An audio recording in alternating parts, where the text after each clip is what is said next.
Arratsalde-on, buenas tardes. Gracias por acompañarnos este día de derbi y, por supuesto, que gane el mejor.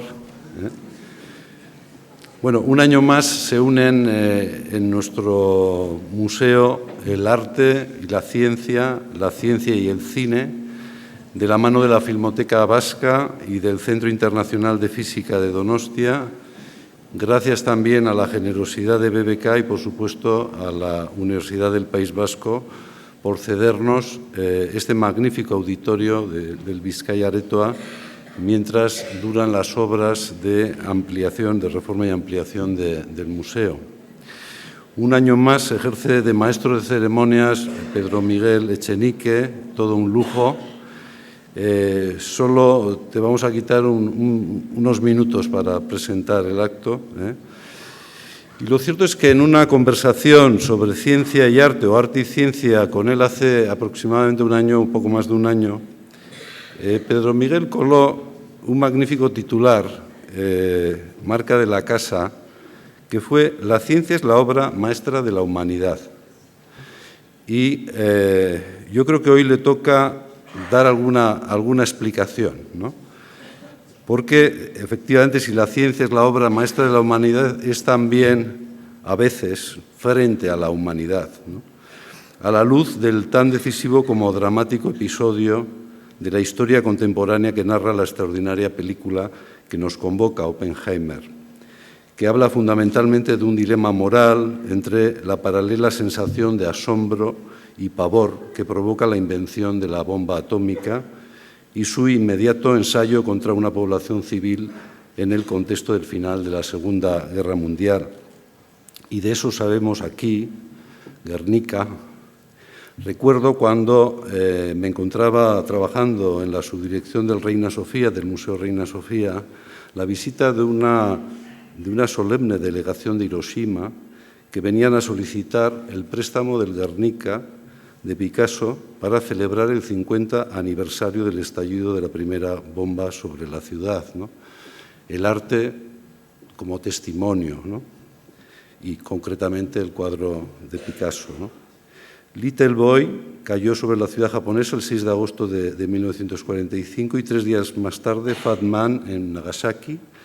Unas semanas antes, casualidades de la historia, se inauguraba el edificio clásico del Museo de Bellas Artes, el edificio que todos conocemos, construido entre el año 39, desde el final de la Guerra Civil, y el 45.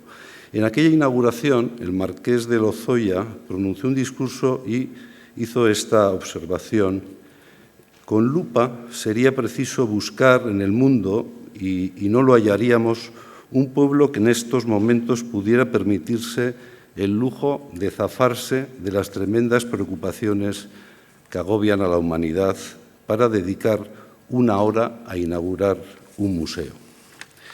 Dentro de una semana, y también es una circunstancia casual, vamos a presentar en este mismo edificio de Bellas Artes la instalación audiovisual Out of Control, informe sobre la bomba atómica, creada por la cineasta Beatriz Caraballo, que por un encargo de la Fundación BBVA tendremos ocasión de compartir, ¿no?, esta siniestra sincronía entre la historia del museo y la epifanía de la proliferación del armamento nuclear.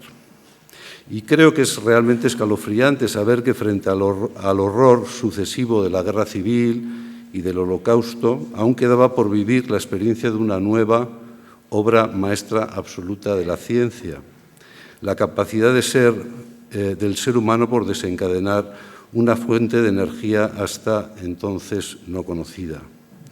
Arte y ciencia, fascinación y horror, hoy creo que se unen, son dos caras de una misma moneda.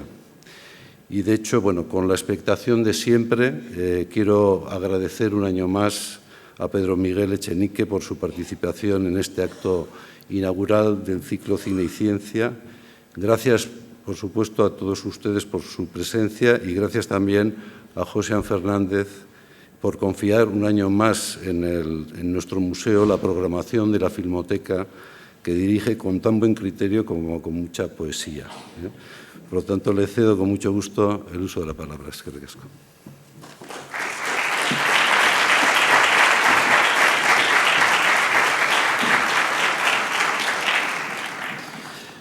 Bueno, eskerrik asko.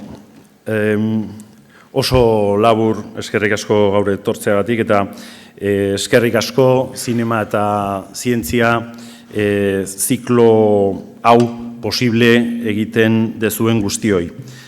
Filmotekako lankideei, DIPC-ko lankideei eta zinemaldiko lankideei, baina baita Noski, Tabakalera, Artium, Bilbao Museoa, Golen Baiona Iruñan, Zinemale Select Donibane Loitzunen, Bio Gipuzkoa, Euskal Herriko Unibertsitatea, Emakumeak Zientzian, zientzialeariei batez ere, eta hemen badaude batzuk, aurkezpenak egingo dituztenak, eta areto honetako lankidei.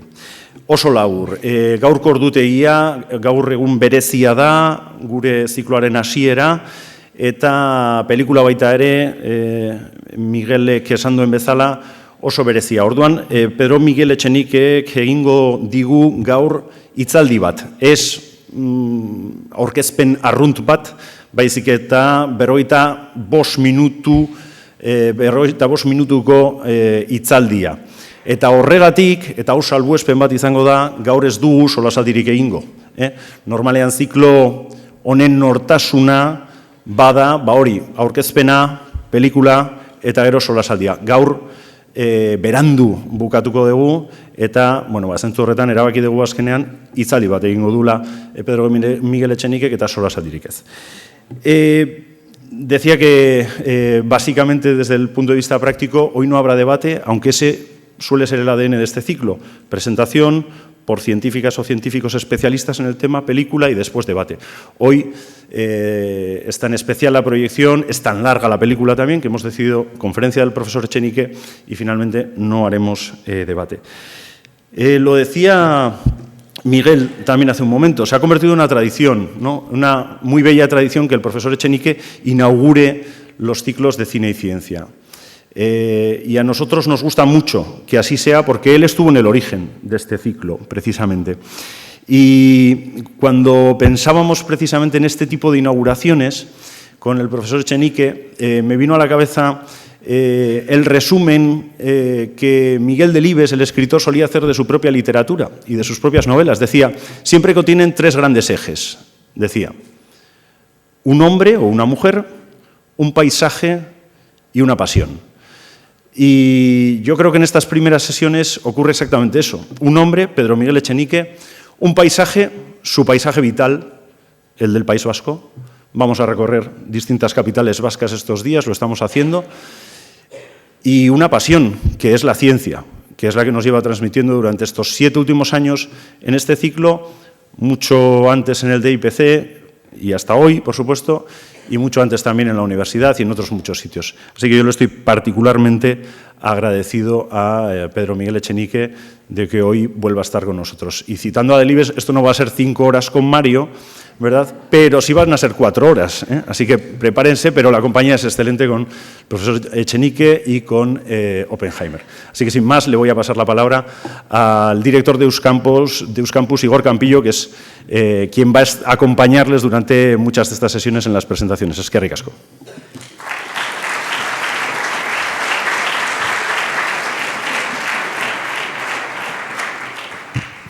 Buenas tardes a todos y a todas. Pues sí, hoy comenzamos la 7ª edición del ciclo de Cine y Ciencia que organizan el Donostia International Physics Center, la Filmoteca Vasca, Zinemaldia, Festival de Cine San Sebastián, y que aquí en Bilbao cuenta con la generosa colaboración del Museo de Bellas Artes y de la Universidad del País Vasco, Euskal Herriko Unibertsitatea. Nerea Zabala y yo mismo estaremos acompañando a los científicos y científicas que van a presentar las películas y que van a responder a las preguntas y comentarios que puedan surgir al final, salvo el día de hoy, que, como ha dicho Josean, pues es una edición especial. Empezamos a lo grande con la película de Oppenheimer, de Christopher Nolan, que hemos podido disfrutar recientemente en las salas comerciales y que, bueno, como todas las películas de Nolan, o como casi todas las películas de Nolan, pues tiene una trama compleja, sobre pues, un icono del siglo XX, un icono tanto la persona como la historia que se cuenta. Y para presentar la película, pues tenemos un icono del País Vasco, que es el profesor Pedro Miguel Echenique, y la verdad es que podría hablar muchísimo tiempo sobre él, no me voy a extender sobre la larga lista de cargos, de premios y honores que ha recibido. Simplemente os quiero animar a que los que queráis ahondar en la figura de Pedro Miguel, hay un documental maravilloso que se reestrenó aquí en septiembre del año pasado, en este mismo auditorio, El secreto de la naturaleza. Es un documental producido por la Cátedra de Cultura Científica de la UPV-HU y hace un recorrido por la vida, por la obra y el pensamiento de Pedro Miguel Echenique. Y además tiene una realización exquisita, con muy buen gusto, y os animo a verlo para poder conocer mejor a Pedro Miguel. Y quiero terminar haciendo una mínima analogía con Oppenheimer, porque, bueno, al igual que Oppenheimer, Pedro Miguel es una mente ágil, rápida, es un científico brillante que ha realizado notables contribuciones a la física. Al igual que Oppenheimer hizo en Estados Unidos, Pedro Miguel ha creado una escuela de física teórica aquí en el País Vasco que tiene un nombre propio, que es el Donostia International Physics Center, que está conectado internacionalmente y al que acuden todos los años prestigiosos científicos de todo el mundo. Y también, como Oppenheimer, y esto creo que lo podemos decir los que hemos tenido el honor y la suerte de trabajar con Pedro Miguel, es un líder carismático que sabe sacar lo mejor de sus estudiantes y colaboradores. Y nada más, os dejo con Pedro Miguel Echenique.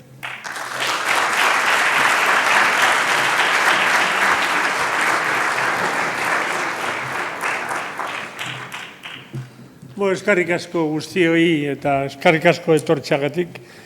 No me extenderé con los agradecimientos, que son muy sentidos y profundos, para poder intentar cumplir con los plazos. Pero sí mencionar el agradecimiento a Tabacalera, a Joxan Fernández, a Miguel Zugaza, a Ricardo Díez Muiño, a Igor. Este personaje, Oppenheimer, el tema de la bomba atómica, es un tema que siempre me ha fascinado. Yo empecé a leer sobre Oppenheimer en el año 72, cuando era estudiante de doctorado en la Universidad de Cambridge, donde él también pasó 1 o 2 años, ¿no? Y intenté resumir lo que quería decirles y me salieron 50 páginas de notas, luego lo reduje, creí que había producido una obra maestra.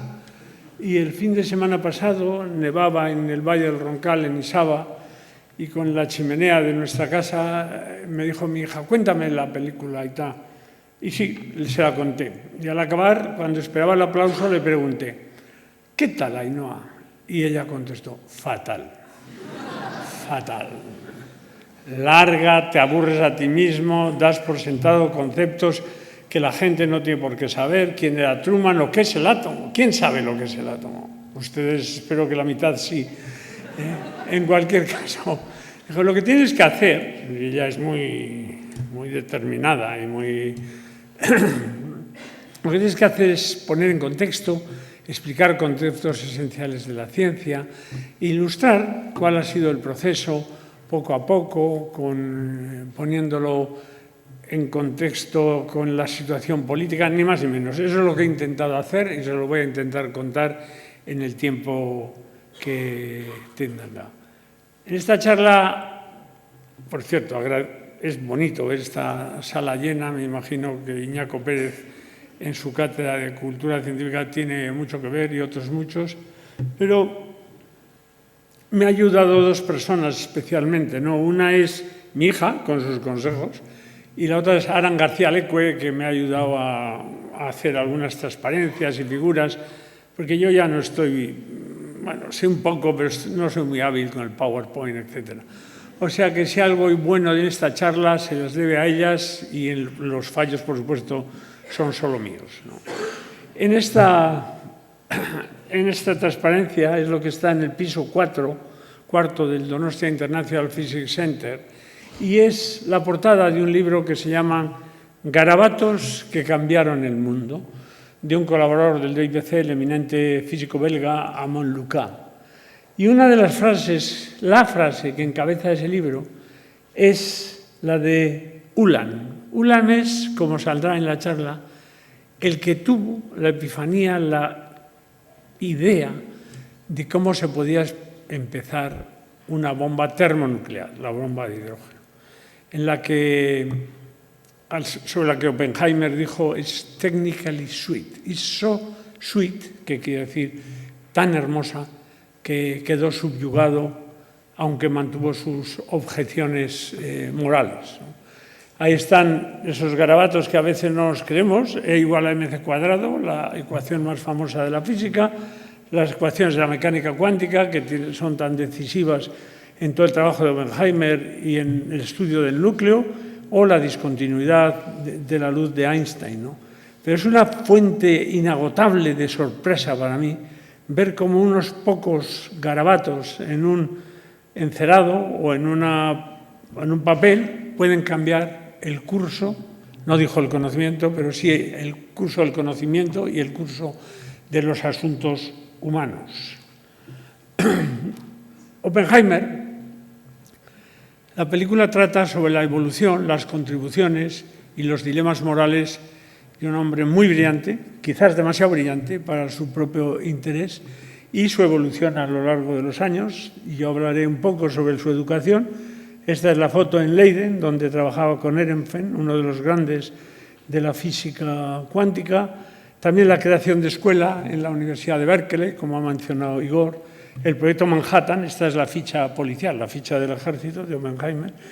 Después su caída y su humillación en una especie de juicio, y también su reivindicación y su renombramiento de director del Instituto de Estudios Avanzados de Princeton y la medalla Fermi con la que acaba su vida. Todas las contribuciones de Oppenheimer, todas juntas, su creación de escuela, su liderazgo en el proyecto Manhattan, el crecimiento del Instituto de Estudios Avanzados y su papel para preparar la ciencia y el conocimiento como vitales no solo para el desarrollo de la humanidad, sino también la necesidad de que sean vertebrados e ilustrados por un enfoque moral, le colocan en la cumbre del siglo XX. Cualquiera de sus contribuciones por separado le consagrarían como un gran líder científico, pero todas juntas le consagran como una de las grandes personalidades del siglo. En lo personal,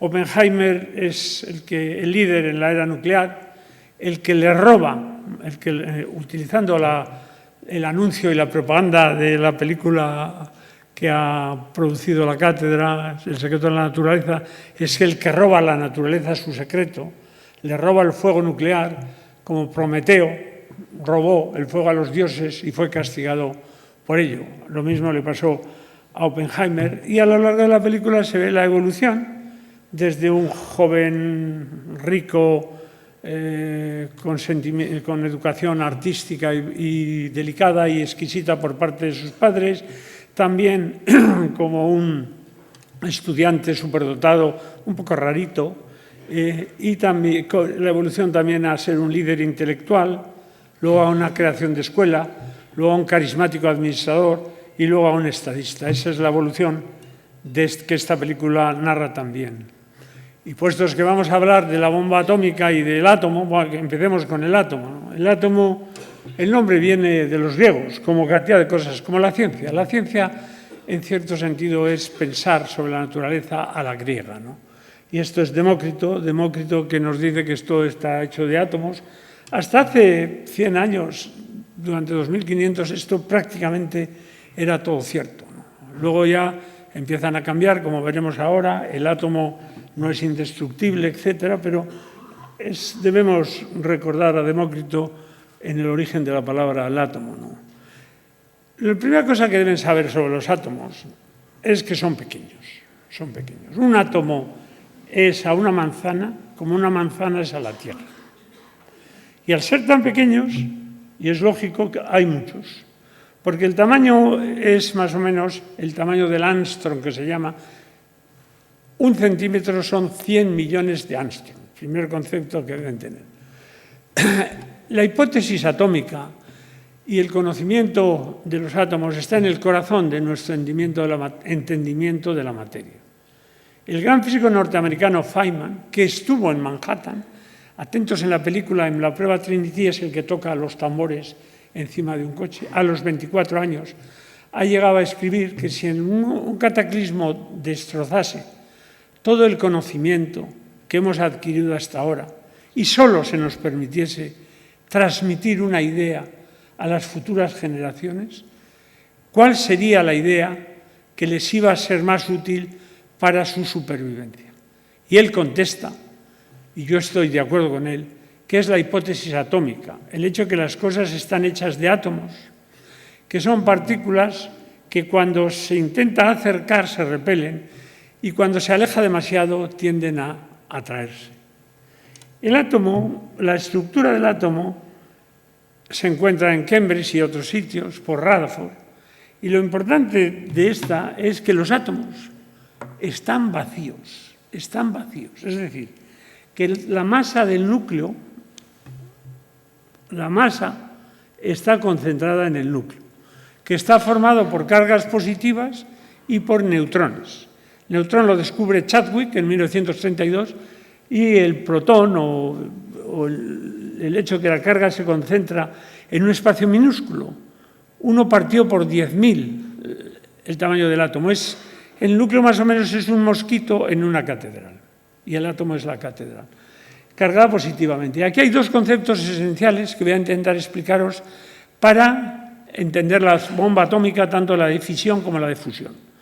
Los núcleos están cargados positivamente y aprendemos en la escuela que las cargas del mismo signo se repelen y las cargas de signo contrario se atraen, con una fuerza inversamente proporcional al cuadrado de la distancia. Quiere decir que cuanto más se acerque, pues más repele, con más fuerza repele el núcleo del acercamiento. Y fíjense, claro, ¿esto qué quiere decir? Que si yo quiero fusionar dos átomos, por ejemplo, deuterio y tritio, pues entonces tengo que acercarlos mucho, por el tamaño es pequeño y por lo tanto la repulsión es total. Por eso es difícil la fusión nuclear, simplemente por eso. Es una cuestión de repulsión entre núcleos. Claro, hay otro problema, que es dentro del núcleo hay protones y neutrones. Los protones cargados positivamente y se repelen tremendamente por el mismo problema de Coulomb dentro del núcleo. Pero hay otra fuerza, que es de muy corto alcance. Solo operan a distancias 10.000 veces más pequeñas que el tamaño del átomo, y esa repulsión interna de Coulomb es contrarrestada por esa atracción distinta, que es la fuerza fuerte que estabiliza el átomo. Si se destabiliza esto por un neutrón que llega además en un átomo adecuado, ¡pum!, se rompe. Y eso es la fisión. O sea, ya han entendido qué es la fisión y la fusión. O sea, que se pueden ir ya tranquilos. ¿Y por qué la fusión es difícil? La fisión es más fácil si se bombardeara y se repeliese el átomo. En definitiva, y luego hay otro concepto que deben saber. Cuando se rompe algo, lo resultante tiene un poquito de masa menor que lo original, porque hay distintos enlaces, etc. Y eso hace que ese defecto de masa, la diferencia entre lo resultante y lo anterior, multiplicado por una velocidad grandísima, que es la velocidad de la luz, 300.000 kilómetros por segundo, imagínense, la luz va de aquí a la Luna, no sé, en un segundo irá, y en 8 minutos se irá al Sol. Eso es tan grande que aunque la masa sea muy pequeña, la energía que se produce es muy grande. Todas las energías también, cuando se quema algo es ese defecto de masas. Pero el defecto de masa en una reacción normal química es 100.000 o 1.000.000 de veces menor que en una reacción nuclear. Y además hay otro aspecto, y con esto acabo la parte más técnica de mi charla, que es que átomos hay muchos. En unos gramos de un material hay 1.000.000 de millones, 4 veces de átomos. Se llama el número de Avogadro. Y claro, aunque en una reacción se produzca poco, cuando se multiplicaba por la velocidad de la luz y luego por el número de átomos, salen energías como la de Hiroshima, que es 15, 20 kilotones, que son miles de toneladas y que es de una poder destructivo equivalente a 130.000 bombas normales. Que le estoy dando mal aquí. O sea, en resumen, para que, aunque solo entiendan esto, han entendido mucho. Hay dos tipos de energía nuclear. La fisión, que significa romper el átomo, y por lo tanto, por la estabilidad se produce más fácilmente en átomos grandes, uranio, plutonio, o la fusión, que significa unir. Y para unir, cuando más pequeños sean, mejor, porque si no los núcleos serían muy grandes y la repulsión y energía necesaria para unirlos sería mayor. Fisión controlada se ha conseguido, son las centrales nucleares. Fisión incontrolada es la bomba atómica, de las que, como luego diré, llegó a haber en el mundo 57.000. La fusión incontrolada es la bomba termonuclear, la más grande que se ha explotado 3.000 veces, la de Hiroshima, y fusión controlada no se ha conseguido más que dando prácticamente más energía que la que se saca en unos pocos instantes de tiempo, aunque quizás los antinucleares debían saber que la energía solar produce de un reactor nuclear que se llama Sol. Estas son las 4 fuerzas que hay, los 4 tipos de energía nuclear. Oppenheimer nace en 1904, en el comienzo de 2 grandes revoluciones culturales, científicas. Es verdad, como ha dicho Miguel Zugaza, que ahora se ha sumado a mis opiniones cuando hace un año me lo discutía, como no hay capacidad de réplica, que la ciencia es...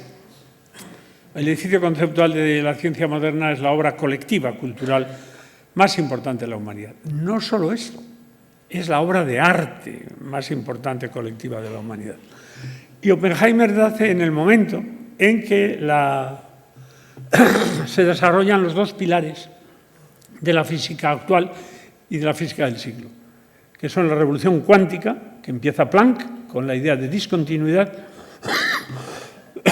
y la revolución relativista, con Einstein, que hay 2 tipos de relatividad. La relatividad restringida se aplica cuando las velocidades son muy grandes, y de ahí surge como corolario energía igual a mc², y la relatividad general, que gobierna la estructura del universo en grandes escalas. Y en esto Oppenheimer, por cierto,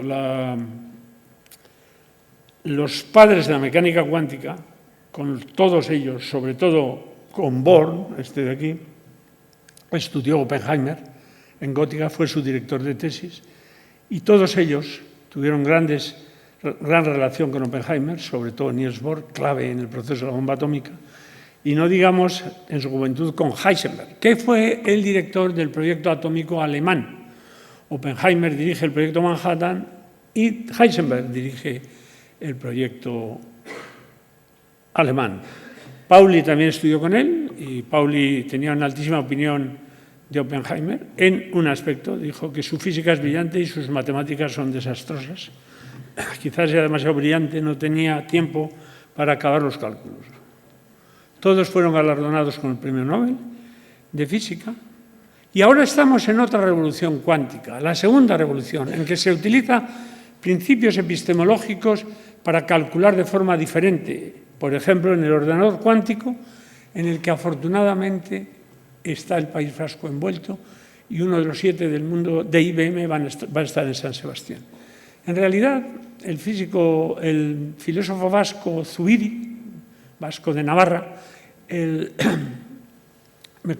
escribió en una conferencia lo que dijo Schrödinger, y que puede relacionar lo que hizo Schrödinger al sustituir a Planck en la cátedra de Berlín en el año 1930, y que podemos aplicar ahora a la segunda revolución cuántica. Es lo que dijo San Agustín sobre el Nuevo Testamento y el Viejo Testamento. Es novum invetere latet, vetus in...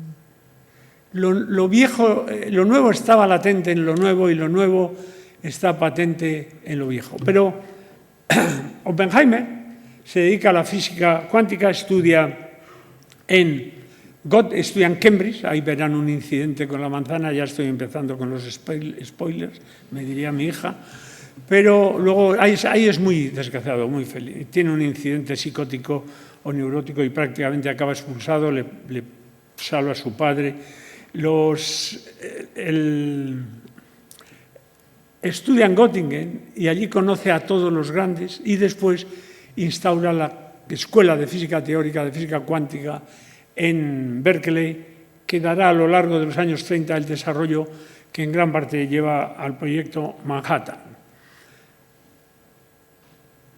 Hasta ahora, durante el siglo, durante la década de los 30, la física cuántica y la física nuclear no evoluciona hasta el punto de poder pensar en sacar energía de la física atómica. De hecho, el gran Rutherford dice que cualquiera que piense que puede sacar energía está en la Luna, o el propio Einstein dice que no es posible. Pero en 1938-39 llega la gran noticia, que es la fisión nuclear. Trabajando en Berlín, Hahn y Strassmann encuentran que bombardeando con neutrones lentos el uranio 235 se produce esta reacción y en esta reacción se liberan 200 megaelectronvoltios. No les importe lo que son estas unidades, esto por el número de Avogadros pues sale casi Hiroshima. La explicación de esto la encuentra una mujer que fue injustamente tratada por ello, a la que Hahn no le pone en el paper para evitarse problemas por las leyes raciales de Alemania y que con su sobrino Otto Fritsch encuentra la explicación. Al romperse en dos, la masa de lo resultante es menor que la anterior y que el origen, y esa energía se libera en forma de bomba. Lo encuentran paseando en Suecia con su sobrino Fritsch sin un papel. Hace el cálculo de memoria, Lisa Meitner sabía la forma empírica de las masas y le sale esto. Lisa Meitner, en mi opinión, es la gran ausente de la película Oppenheimer. Si tuviese un fallo yo, Meitner. No solo del universo Nobel, sino... Otra pega de la película Oppenheimer, en mi opinión, es el tratamiento no de todo delicado, correcto, que hace a sus dos grandes amantes o relaciones, ¿no? Claro, para que haya producción de energía hace falta que la reacción esta sea sostenida. Es decir, llega un neutrón y rompe el núcleo en dos, se liberan neutrones, vuelve a romper, la reacción en cadena. Y sorprendentemente, Fritsch y Meitner no se dan cuenta de esto. De esto se da cuenta Christian Müller, pero sobre todo dos emigrantes alemanes, uno es Rudolf Peierls y otro es el propio Fichte, que intentan, y este será uno de los puntos en los que los alemanes fallan, calculan la masa crítica necesaria para una reacción en cadena.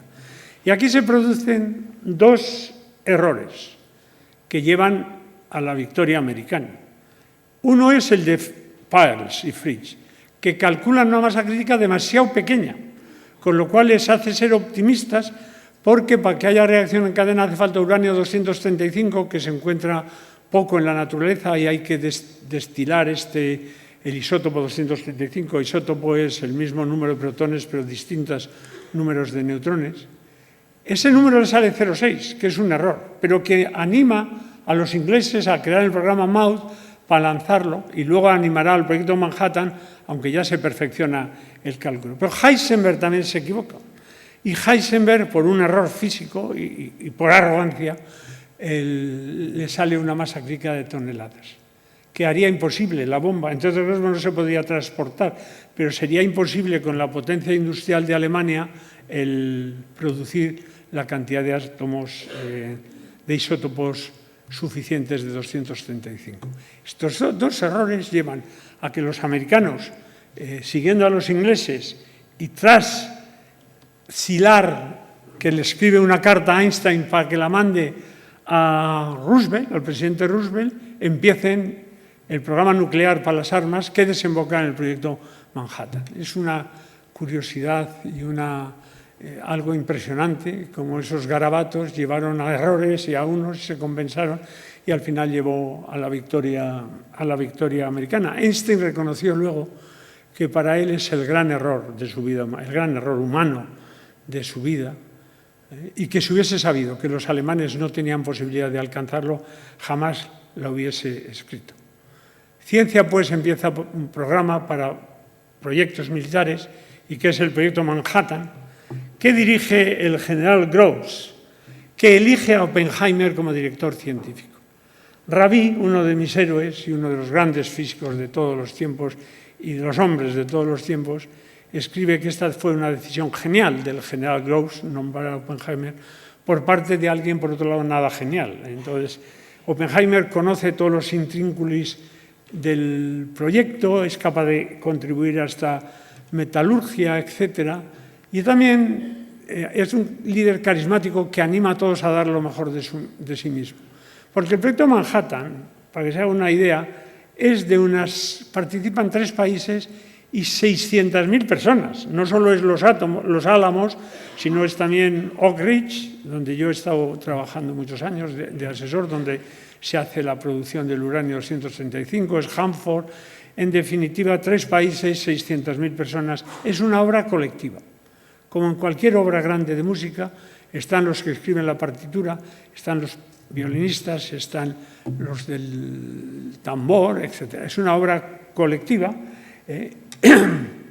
Y además, si tuviesen que dar a alguien las gracias, los americanos, por la bomba atómica, que necesitaban en aquel momento frente al problema alemán, al problema que podían tener los nazis, tenían que darle a Hitler, porque Hitler con su política produjo una emigración masiva de talento, de premios Nobel. Hay unos 30 premios Nobel de ciencia, casi todos de física, relacionados con el proyecto Manhattan y con los Álamos, algunos antes, otros durante y muchos después, y uno de la paz. Pero nos enseñan 2 cosas, que la ciencia siempre trabaja con presupuestos pequeños y plazos libres.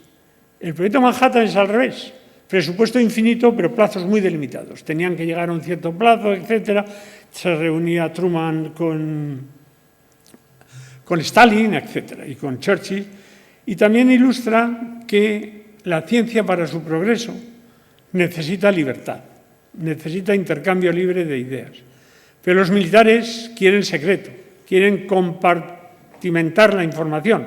Y ahí es uno de los dilemas y tensiones entre Oppenheimer y Groves. Al final, empiezan ya a dudar, sobre todo en el último año, los propios científicos de la legitimidad moral de lo que estaban haciendo, porque veían que Alemania ya estaba derrotada y querían entonces organizarse para proponer que no se usase, ¿no? Y se usó en Hiroshima. En Hiroshima, que por cierto, Hiroshima, la bomba que se prueba en Hiroshima es la bomba de plutonio. No es la bomba que se prueba, en Trinity, en julio, antes de agosto, que es Hiroshima, es la bomba de plutonio. La bomba de Hiroshima es dos masas que no llegan a la crítica, se lanzan una contra otra y al unirse sobrepasan la crítica. La de plutonio que se probó en Trinity es un cuerpo de explosivos, se engloba el material fisionable y la explosión les hace unirse y explotan. La bomba de Hiroshima no había sido ni siquiera ensayado. Los científicos tienen también el apoyo, incluso el Papa Pío XII se opone en 1943, con buena información, obviamente. Me imagino que los canales de la Iglesia Católica, los caminos del Señor son inescrutables, pues se opone a este uso, ¿no? Los propios científicos también se oponen el informe Frank, pero cuando explota la bomba, lo que le lleva a decir a Oppenheimer, ahora me he convertido en la muerte, el destructor de mundos, viene de un poeta, de un escrito en sánscrito. Es curioso, ¿por qué elige Oppenheimer el nombre Trinity? Por la influencia de su amante, Jan Tadlock, que luego verán suicidarse o ser asesinado. Otro spoiler, estén atentos a si hay una mano negra o no. ¿Qué vamos a hacer? Es muy mayor para cambiar Josean. El nombre viene de un poema, un soneto de John Donne, poeta inglés del siglo XVI, creo. Butter my heart, three persons God. Dios de tres personas, y por eso se llama Trinity. Ya en aquel momento hay un informe, que les voy a enseñar ahora, de todos los científicos en que se oponen a su uso. Incluso algunos, viendo por dónde van las cosas, se convierten en traidores e informan a los rusos, Fuchs y Hall, sobre estos asuntos. La reacción en los Álamos a Hiroshima es de éxito. Los problemas éticos les vienen luego, incluso llegan a aplaudir y a patear, a golpear en el pie cuando les llega la noticia. Y entonces el propio Oppenheimer se arrepentiría de estas palabras, luego llega a decir que qué pena que no le han llegado para lanzarlas a los alemanes. Y ahí viene también cuando se entrevista con el presidente Truman y le dice tengo sangre en mis manos. Ahí la historia es si le da un papel o si le dice pues ahí tiene el lavabo, láveselo. O la reunión de Bohr, Niels Bohr, que siempre había abogado porque la información fuese compartida con los soviéticos, porque si no, no habría posibilidad de parar la proliferación nuclear. Y Churchill le dice, primero dice, al hablar con Bohr, que hay que decir, pero este señor todavía no está en la cárcel. Y luego dice que el scientist should be on tap, not on top. Como cuando abres el grifo, el tap, disponibles, pero no decidiendo. Y a partir de ahí empieza este es el informe que de los científicos al presidente Truman en junio del 45, que Truman nunca recibió porque se lo ocultaron los militares. Entonces, luego ya viene el proyecto de bomba de hidrógeno. En el 46 ya Oppenheimer llega a afirmar que hemos lanzado la bomba contra un enemigo ya derrotado. Pero empiezan a pensar, y uno de ellos es Lewis Strauss, que es un acaudalado industrial norteamericano muy conservador, que es con el que empieza la película, llega a afirmar que se necesita por encima de todo avanzar. Los científicos con Oppenheimer al frente discrepan, pero no todos discrepan. Por ejemplo, Luis Álvarez llega a afirmar, Luis Álvarez, que es el que le comunica la noticia de fisión a Oppenheimer, y Oppenheimer, cuando le oye de la fisión de Hahn y Strassman, dice todo esto es imposible y demuestra en la pared por qué es imposible. Luis Álvarez dice, sí, tú dirás esto, hace el experimento sencillo y al día siguiente le hace mirar a Oppenheimer, que rectifica naturalmente porque el experimento es el único test de la verdad científica. Este no se opone, dice que si los rusos están trabajando en la bomba de hidrógeno, pues sería inmoral privar al pueblo americano de esa capacidad. Siempre es el miedo al otro y el no compartir ni la información ni la decisión. Strauss es ridiculizado por Oppenheimer. Strauss, que es el que contrata a Oppenheimer para el Instituto de Estudios Avanzados, es ridiculizado por la brillantez de Oppenheimer. Aquí una frase brillante le garantizó un enemigo por toda su vida. Y eso unido a su pasado un poco snob y izquierdista y su oposición a las bombas atómicas y a la bomba de hidrógeno es lo que le llevó a la caída política, ¿no? Para que se hagan una idea, estos son los tamaños. Quisiera mostrarle, esto es interesante. Esto es interesante, fíjese que este es el tamaño del Monte Everest, un avión que vuela, las primeras bombas atómicas y las bombas nucleares, y esta es la bomba más grande que se haya lanzado nunca, que es la bomba del Tsar, que tiene una energía 3.000 veces mayor que la de Hiroshima, y fíjese el tamaño del hongo que produce. Claro, a raíz de esto, una vez que se lanza a la carrera nuclear, pues llegamos a la proliferación nuclear, a lo que quería evitar Niels Bohr y Oppenheimer compartiendo la información, sobre todo Niels Bohr, ¿no? primero lanzan esta frase oponiéndose a la bomba de hidrógeno, diciendo que incluso si se alcanzase, la victoria no merecería la pena porque sería tal el desastre humano que no podría ser aceptable, ¿no? Pero el número de bombas llegó a ser 57.000. Ha cambiado esta situación. Ahora hay mucho menos. Ahora hay unas 16.000.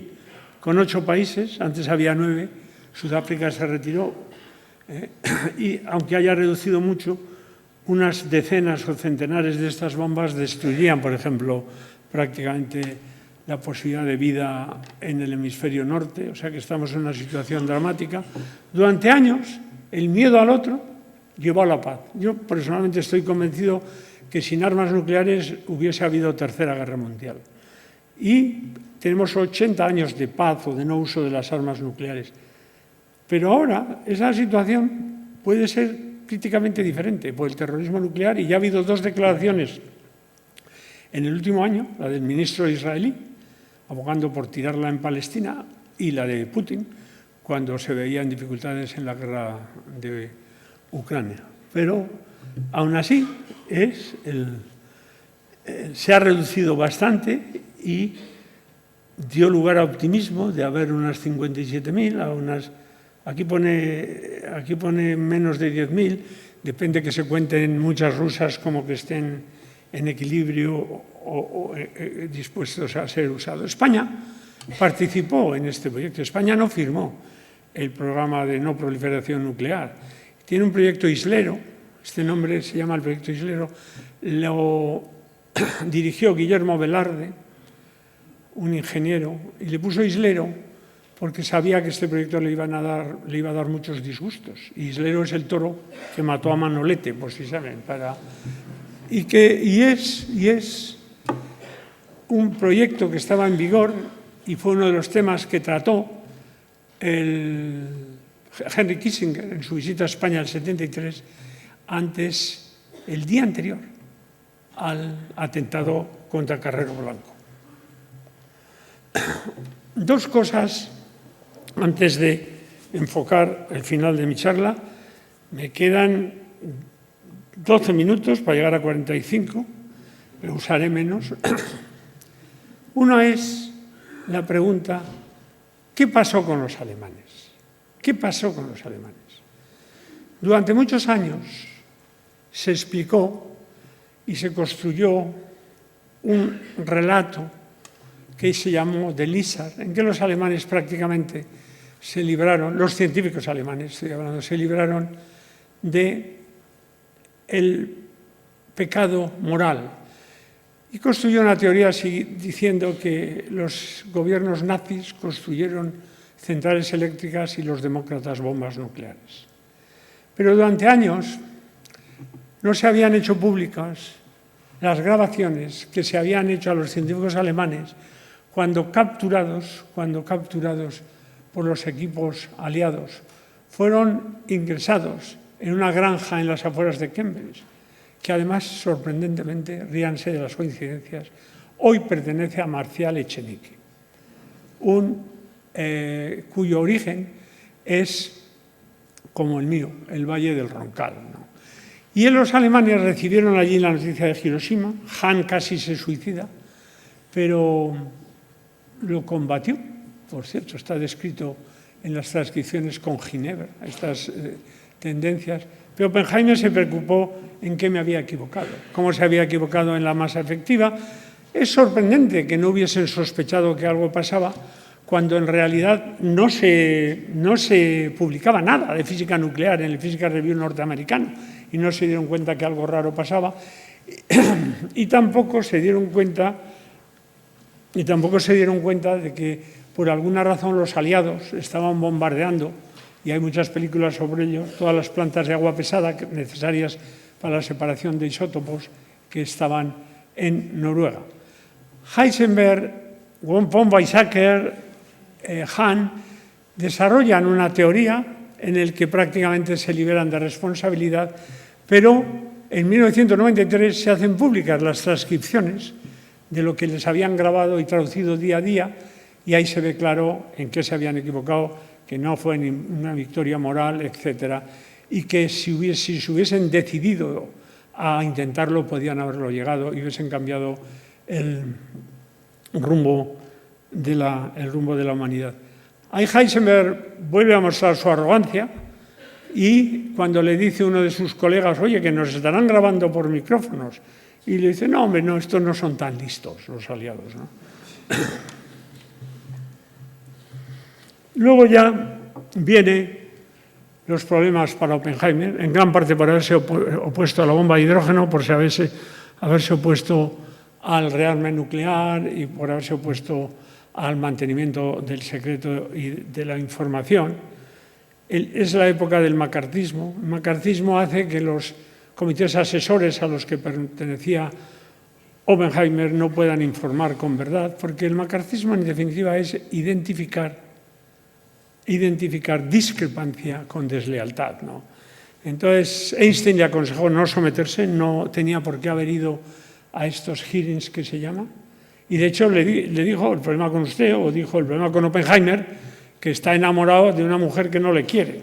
Esa mujer es el gobierno americano, le dijo Einstein.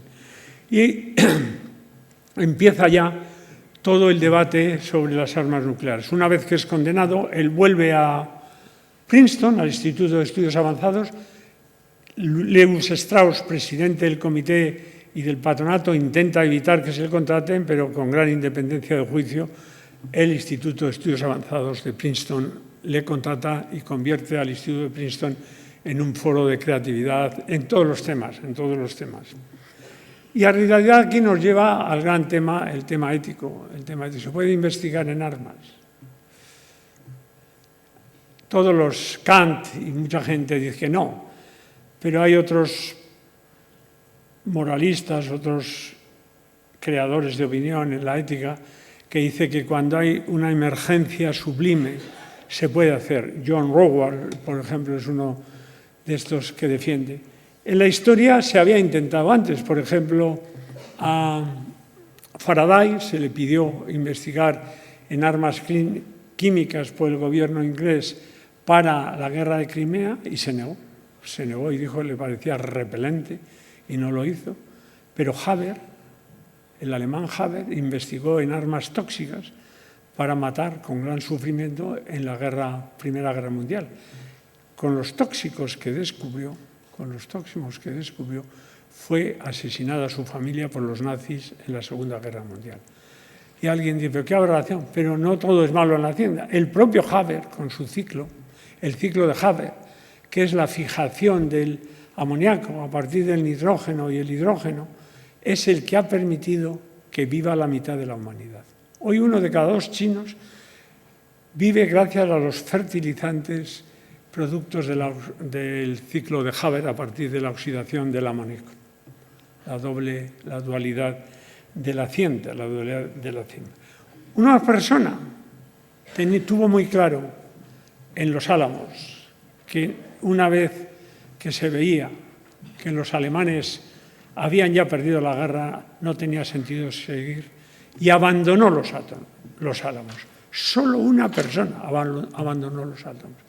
John Rothbard, que llegó a ser Premio Nobel de la Paz, que viene a decir que no hay que investigar para algo que tenga como propósito el matar a otra gente o perjudicar el medio ambiente, y que al trabajar los científicos tenemos que considerar las implicaciones éticas de nuestro trabajo. Es como un juramento hipocrático. Pero aquí, insisto, tenemos qué pasa cuando en el otro lado está la posibilidad de una bomba que lleve a la victoria del nazismo, que es lo que Heisenberg, lo que Bohr dedujo de su famosa conversación con Oppenheimer en el 41 en Copenhague, sobre la que hay una obra de teatro. Pero yo, si tuviese que resumir qué 3 cosas o 2 cosas nos enseña esta película y nos enseña la vida de Oppenheimer y el ejemplo de Oppenheimer, es cuán delicado es el balance democrático.